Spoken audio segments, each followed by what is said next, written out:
Welcome to the Leaders Insights podcast.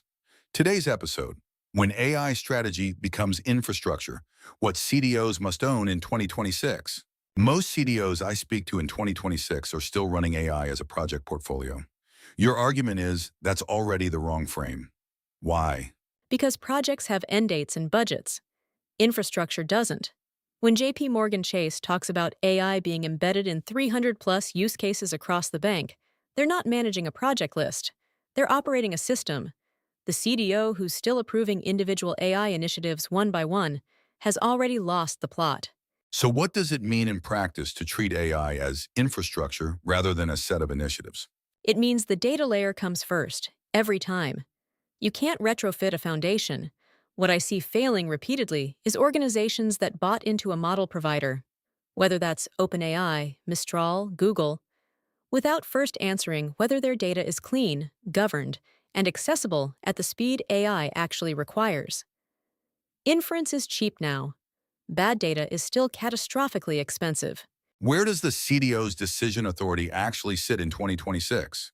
Because the CTO wants the stack, the CFO wants the ROI case, and the business units want autonomy.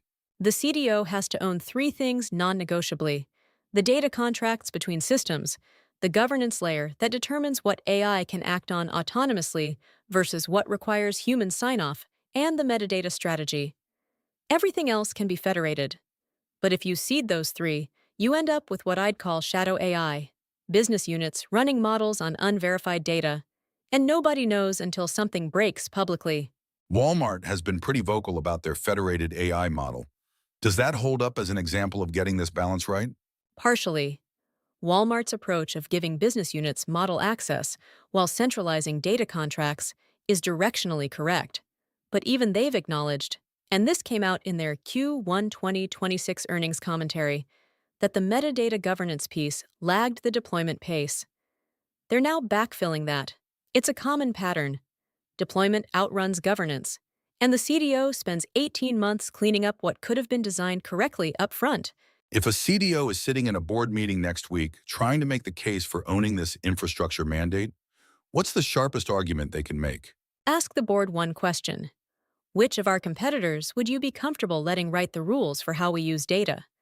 Because if you don't build this internally, you're effectively outsourcing that governance to whoever sold you the platform. Databricks, Snowflake, Microsoft, they all have opinions baked into their architectures. The CDO's job is to make sure those opinions serve the company's strategy, not the vendor's roadmap. Final question. One thing a CDO should do differently starting Monday morning.